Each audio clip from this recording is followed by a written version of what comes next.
Welcome again to the Daily Bread Bible Study, and we are looking at day number 11, double digits here, Saturday, January 11th, 2020.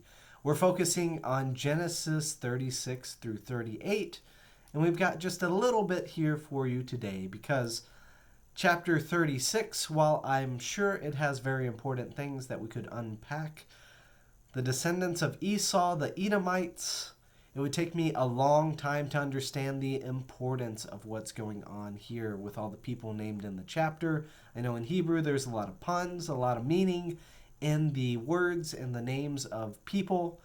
But instead of that, I'd like to focus on the dysfunction that happens in the next two chapters. A dysfunction concerning Joseph and dysfunction concerning Tamar. So let's get into that dysfunction in chapter 37, centering around Joseph. Now, the dysfunction of Joseph has less to do with him and more to do with his family and his brothers.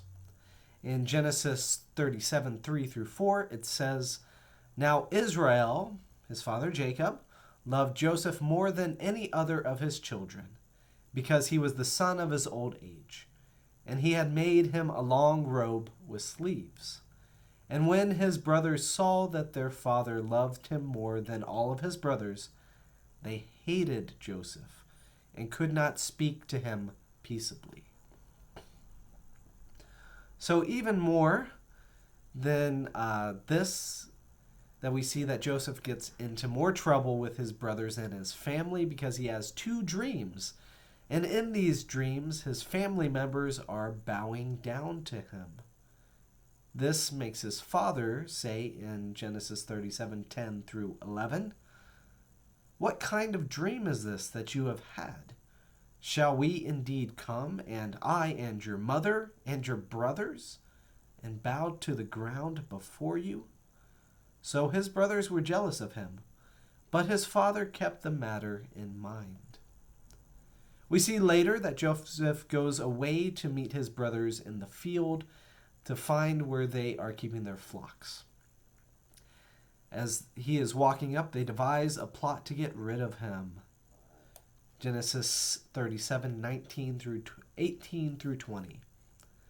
"Then they saw him from a distance, and before he came near to them, they conspired to kill him. They said to one another, 'Here comes the dreamer. Come now, let us kill him, and throw him into one of the pits.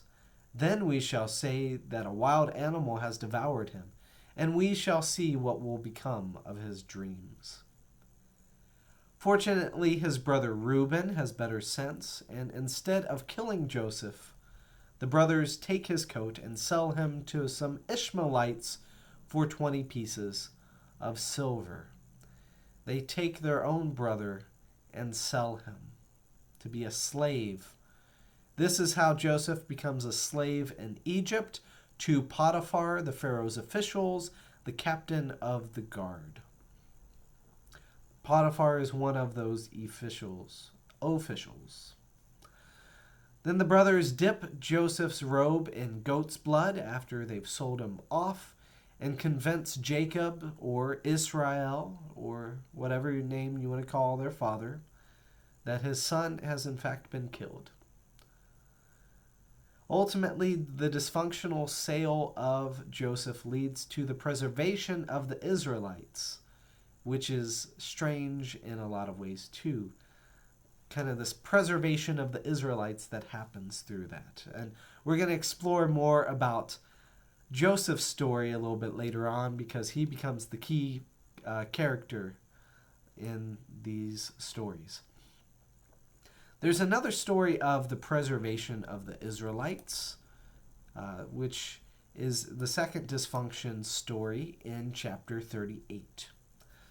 So this dysfunction is within the family of Judah, one of the sons of Jacob, Israel, including Judah, his sons, and his daughter Tamar. Picking it up in 38, chapter 6.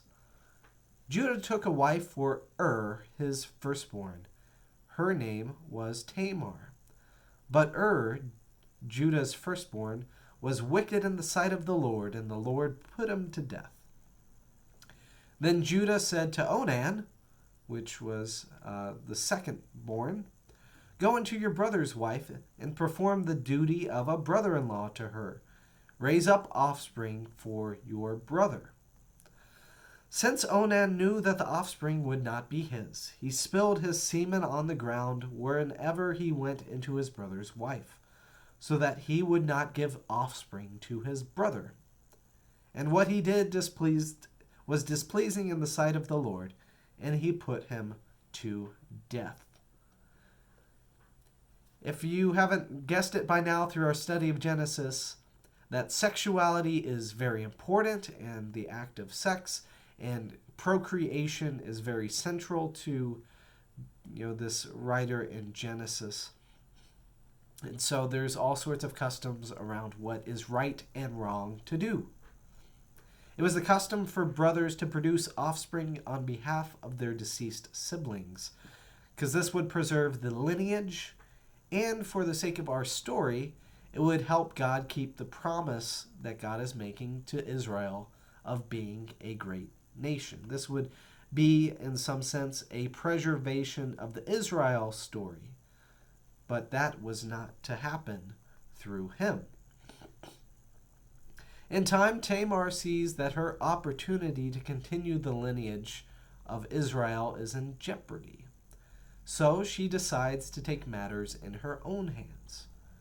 She went in disguise to trick Judah, picking up in verse 15 of chapter 38. When Judah saw her in disguise, he thought her to be a prostitute, for she had covered her face. So he went over to her at the side of the road and said, "Come, let me come into you," for he did not know that she was his daughter-in-law.